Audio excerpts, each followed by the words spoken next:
Hi everyone, I'm Paul Menig with Business Accelerants.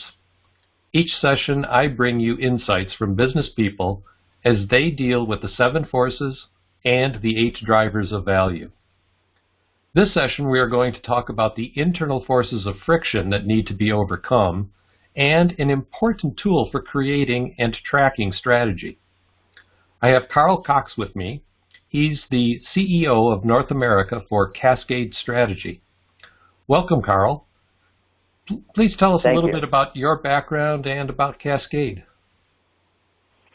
Well, Paul, first of all, thank you for the opportunity to chat with you today. My background is as a CPA with Coopers & Lybrand, and I started up that track of being within the management teams of different organizations.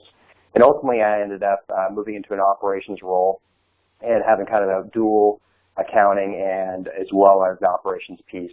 And I really enjoyed, been with a lot of different growth companies, and I've been very involved with strategic planning over the probably past 12 to 15 years. In the past, I've seen it done well, and I've seen it done not so well.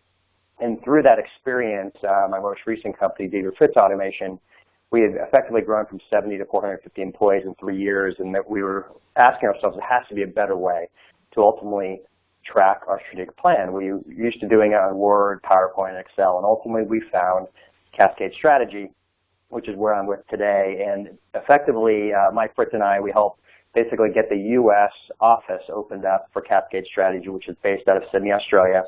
And what Cascade Strategy does, which is pretty remarkable, is it takes those static plans and you now can have it in a cloud-based environment to be able to track it so much more effectively, provide you snapshots, dashboards, and really give you real insight as you're tracking along the way to help make your organization and your strategy more effective. That's cool. Interesting that you came from that sort of CFO background. I found that many CFOs in larger companies, at least, become the keeper of the strategy, since it's all related eventually to making money for a company. And we've all heard the phrase, getting everyone on the same page. But I think today a more apt description might be to get everyone on the same screen. As you work with companies to sell the Cascade Strategy, what are you seeing are the struggles that they have with getting people to work together?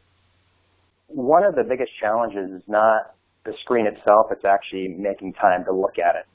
And that's one of the big gaps that we see often, is that because the traditional formats of Word, PowerPoint, Excel take so much work to update for every respective monthly or quarterly report, people dread making all the efforts to prepare it, and they're so focused in the business, they don't focus on the business activities. And so therefore, a lot of this ends up getting pushed out.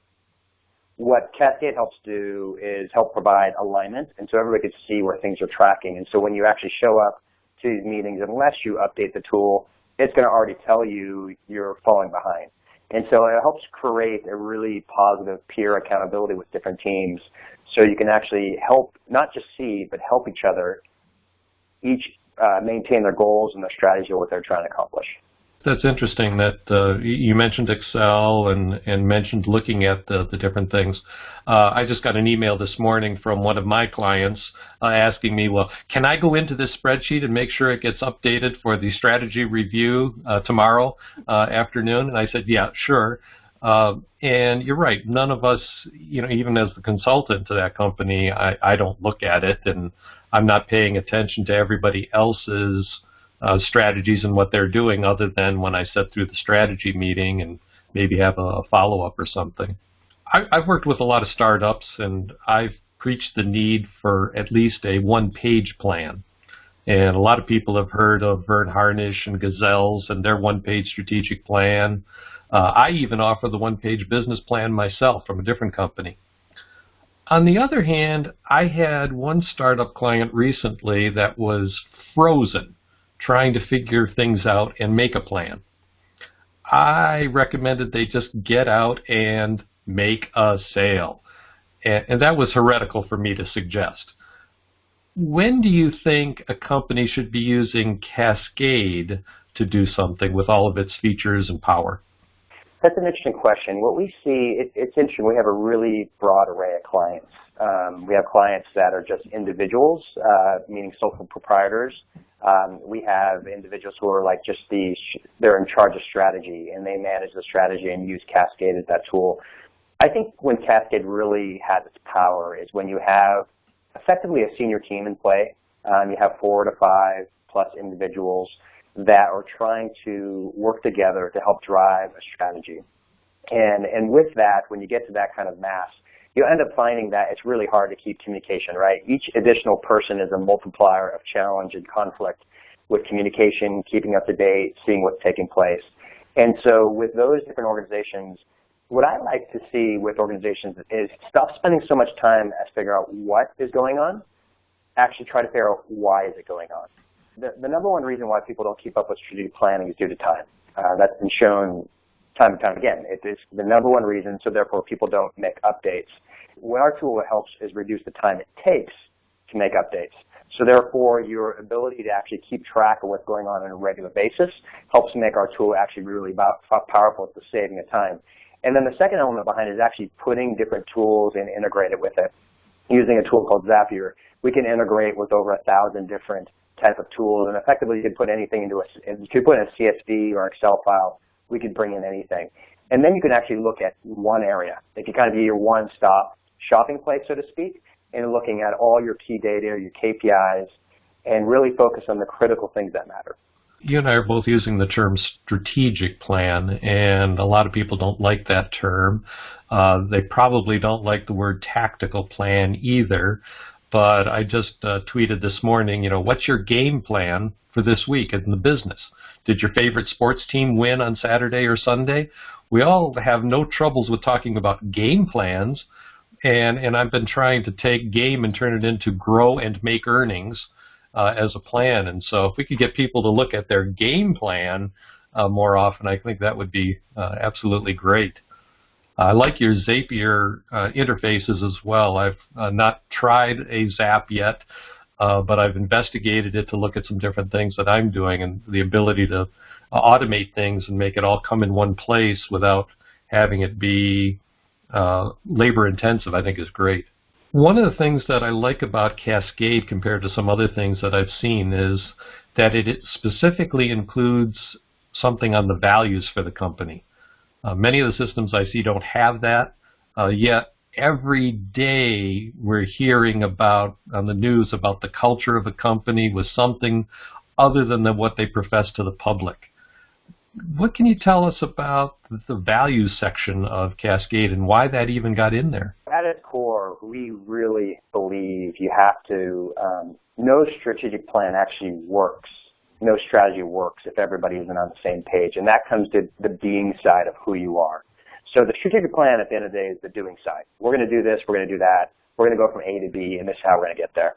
But the how, the being side, the way how you operate, the way how you interact with different people, what your core values are at the end of the day is really the DNA of every single organization.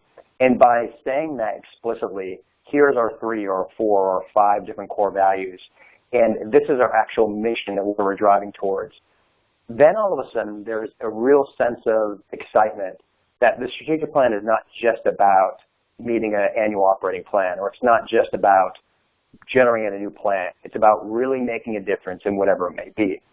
And what's fascinating with core values, and Good to Great has talked about this, it doesn't really matter what that is. It doesn't matter what the core values are. What matters is that there's a regular and consistent driving towards whatever your own core values are. And when people fall apart and strategic plans fall apart is when there's a strategy going about and it completely contradicts the core values. And you will find time and time again that companies really start to strain when that does not match and that does not coexist. And so that's really the fundamental reason behind it. One of our taglines, we call it people-powered strategy.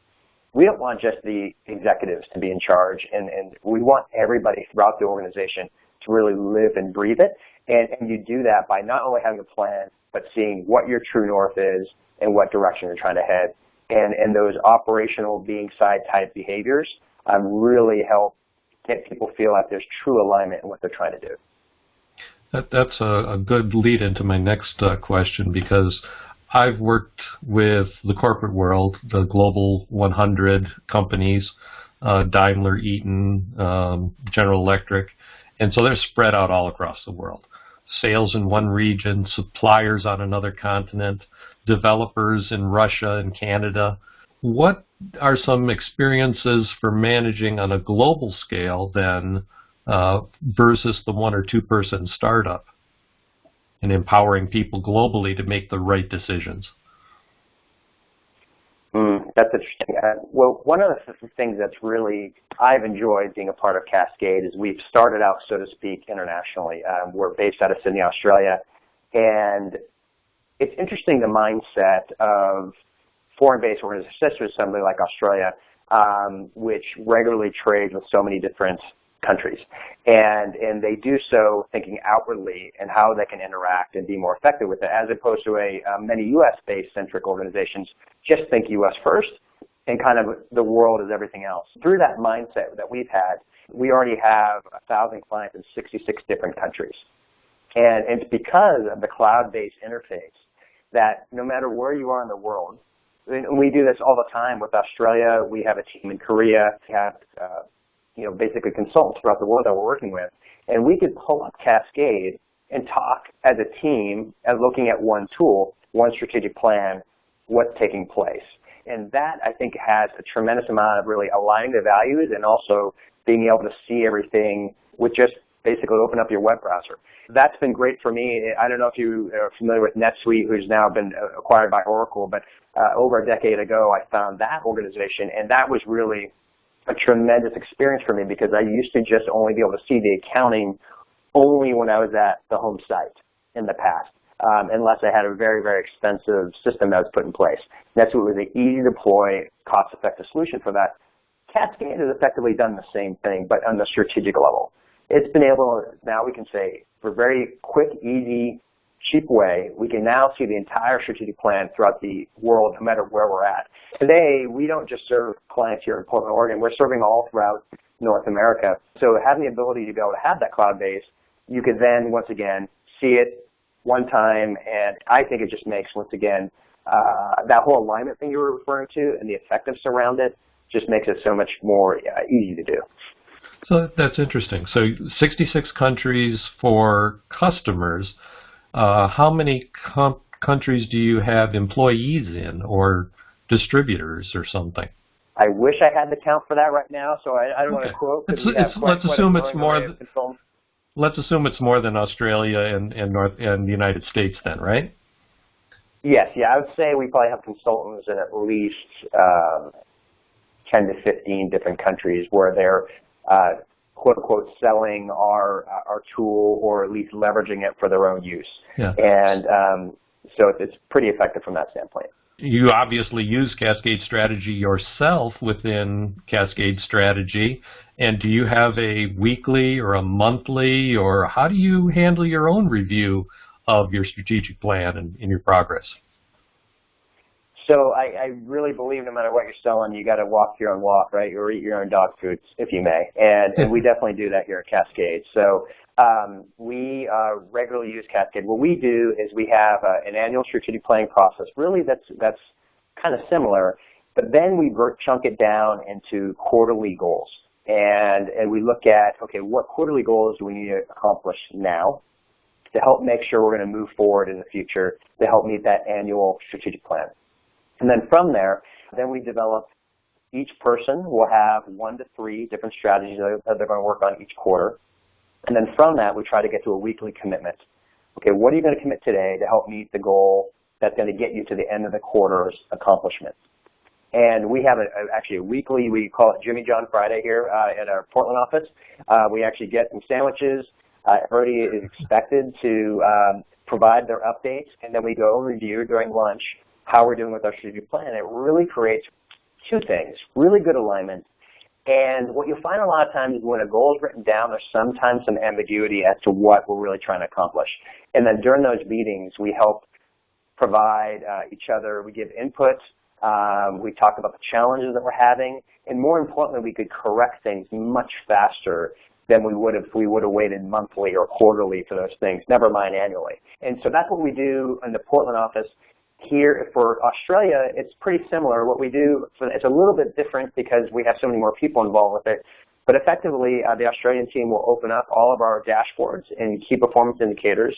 It'll show the status of where we are in all of those different areas. Each respective person who owns will talk through it. They'll document their notes and they'll show it on the side.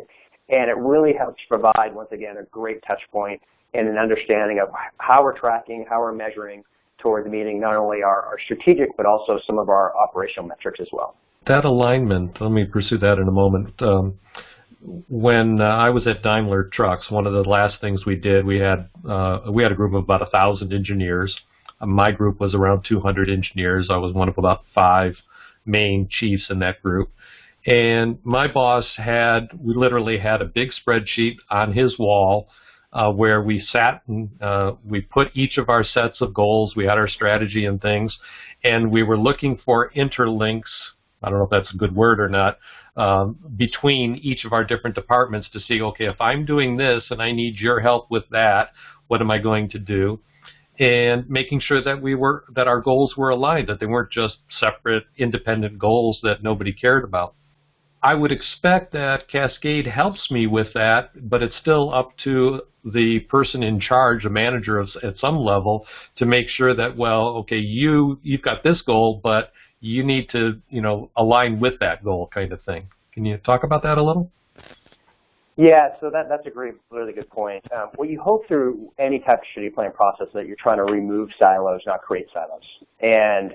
And so being able to have everybody on the team have insights as to what each other are working on, hopefully then you can understand where there's common dependencies, things that need to get done, that we might need support from one department versus another, and also different resources that might need to be shared and how that's going to get used. We often see where planning fails is where there will be a department or a group. You have your linchpin person, your extraordinary individual who's a part of a team. Where things start to fail is because that person can no longer handle anymore, because they can't do more than 3 strategies on top of their normal day-to-day routine in the ordinary business. Once again, for people to have the insight and see where things are failing and falling behind, I think when Cascade really shines is when a management person who's below the direct team brings up an issue, an obstacle. We're failing this particular objective because this resource we can't get to. We need more money for this. We need a different person to source this. The systems aren't working. And it raises it up to the executive level, and they actually make a change, either provide more resources, they provide more time, or they help remove some other type of obstacle or challenge or something that's going along that got brought quicker to than them being delayed a quarter later. And that's where, once again, that people-powered strategy concepts really come in play, are much more effective, and that's where Cascade provides that visibility, where you can see not only the whole overall goal, but you can see how everything's interconnected between different departments and different divisions. That's where, once again, just another part of the power of Cascade and how we can see things that may have been a little bit more harder to see through other means that we've been in the past. So you mentioned cloud a couple of times. You must have something in place for authorizing access so that perhaps the lowest level employee doesn't get access to the highest level information. You must have some things in place for cybersecurity and a variety of other things. Yeah, so excellent question. Security is always a concern, and our largest customers always do a tremendous amount of due diligence. And we, at its core, AWS is where all of the hosting is served at. And we really rely upon those type 1 and type 2 SOC reports to make sure that the security is tight and involved. A lot of our organizations end up internally using single sign-on to help ensure authentication of each person who's logging in and that they're only getting to their data. When it comes to a kind of overall perspective, Cascade's really intended to be a transparent system within the organization. The theory behind it is we want as many people as possible to know what's going on. However, we allow for private goals. We allow for some additional security. For example, there might be an M&A activity. We don't want everybody to be able to see that. It could be very secure, very important. And so therefore, from that, we can create private goals for only those respective individuals. and then ultimately they can only see what's happening there. But basically through those different means and different areas, we can help provide the comfort to any type of organization that they have a safe, reliable tool, and they can see it and then have the right level of security that they need for the business. One of the things that I'm impressed with Cascade is your ability to automate getting information out of the ERP system, automation out of the CRM system, and bring it all into Cascade so that people aren't making a PowerPoint presentation, creating a link, putting it in a spreadsheet or whatever. It's as quickly as you can, real-time information with minimal human interaction for it. And you've gone one step further that I've not seen in any other system, which is you can tie all of this to the HR system and the pay for performance of the individuals. Can go all the way down to that level from a performance-driven type element behind it. Either a lot of organizations that do that type to tie our performance management with what's happening on a quarter-to-quarter basis. And so we do have the ability to actually drive that, do performance reviews in Cascade. And we have some of our clients that literally every single employee has access to Cascade, and they're actually doing their, whether it be a quarterly or an annual review update within the tool. And what's great is it's already bringing in all the data that's already been tracked. So then you can actually make a proper evaluation when doing perhaps annual merit raises or doing some type of quarterly or annual performance bonuses based on meeting those specific objectives. You said you started out as a CFO. I've seen many CFOs end up getting promoted to a CEO kind of position. But it also sounds like a good part of your job with Cascade is business development in North America in particular, right? Absolutely. What are the challenges that you've had in moving from that Deloitte Touche to being business development in the United States? It's interesting. How do I say this? I've always found being in the CFO role, when sales is going well, my job is always a lot easier. So I've always been very closely aligned with sales teams. With a different company I was with, where we grew 3.5 times over a 5-year period, and we had an independent sales team throughout the United States, I was helping to manage the sales pipeline for that entire organization, and also asking questions. How we can be more effective with it. I don't pretend to be a salesperson. That's not my strength. I know it, part of my DNA. But what I do have is a passion for strategic planning. I have a passion for organizations and people reaching their full potential. And so for me, when I get the opportunity to share with Cascade, I don't feel like it's selling. And then through that, I try to hire great people. At the end of the day, we really developed a really exciting new team here just over the past couple of years. And where we have some extraordinary sales professionals combined with a great customer success team, we grow in 3 ways ultimately. We grow from acquiring new clients. We grow from them growing themselves, meaning having more seats of using Cascade. And then when they renew each year, that's kind of another form of growth for us. So we can have an existing client base, and we have a large renewal period from those existing customers. And like this last quarter we had of our enterprise clients, I believe we had 100% of them renew. That was pretty exciting.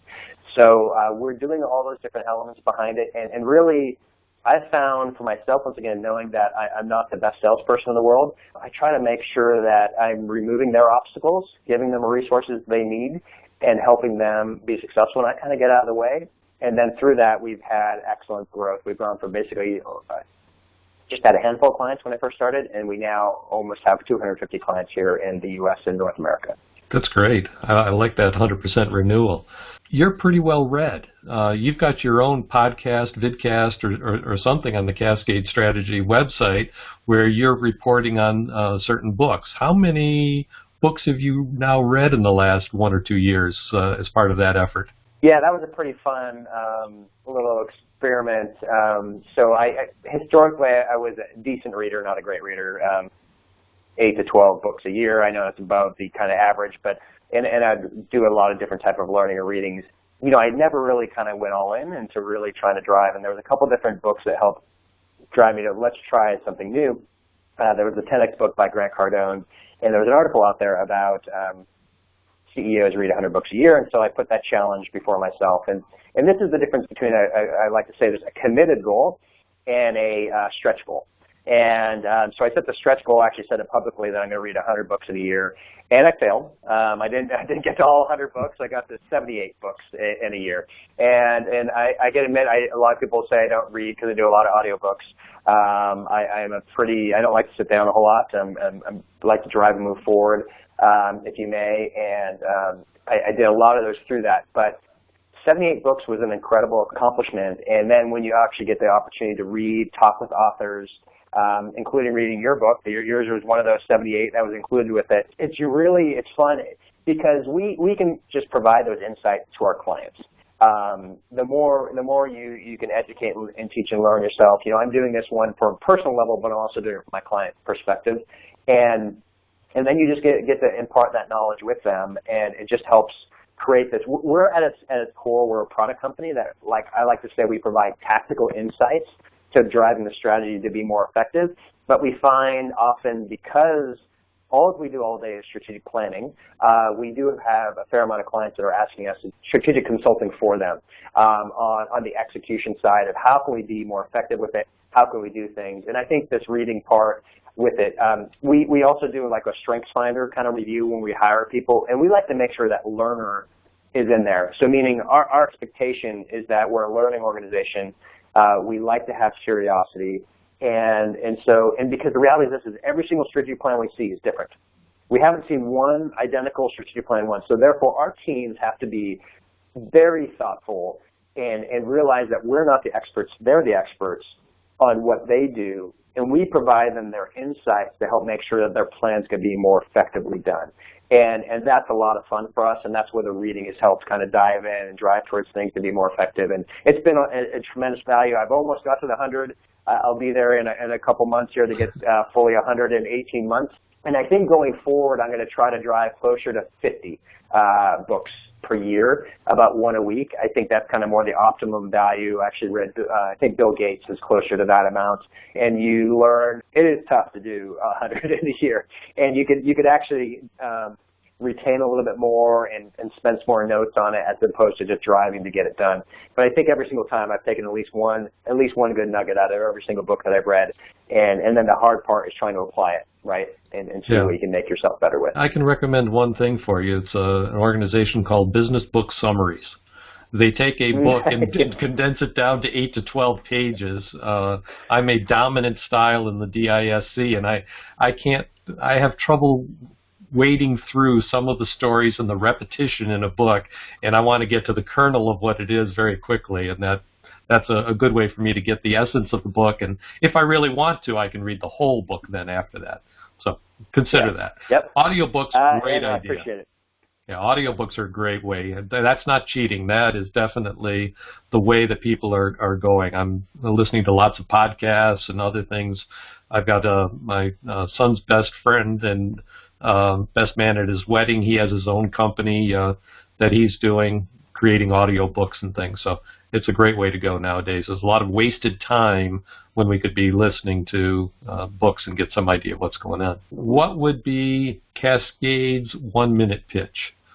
All right, here we go. So we'll give this a shot. This is where the lack of salesperson in me sometimes comes out with a lack of sales pitch. But what we are at Cascade Strategy is we help automate and provide visualization to that traditional Word, PowerPoint, or Excel strategic plan that's generally not updated, or it's updated with a much more difficulty.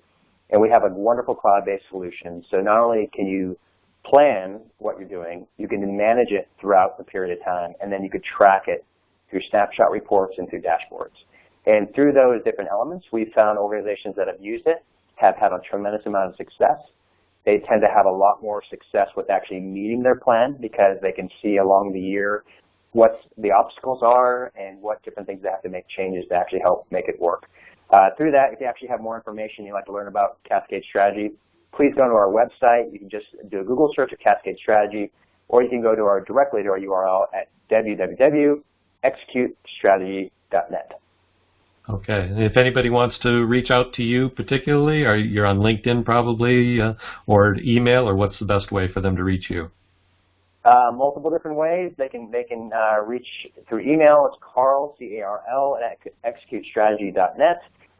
They can do LinkedIn connection, and then our phone number is on our website as well. So please feel free to reach out. Love to have a conversation. We have lots of conversations with different people throughout the world, and I love them.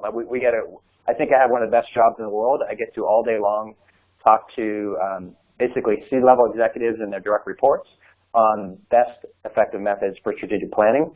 And so if you would like to have that conversation, please reach out to me, and I'd love to chat with you. All right, great. Thanks very much, Carl. Appreciate having you here. Thank you.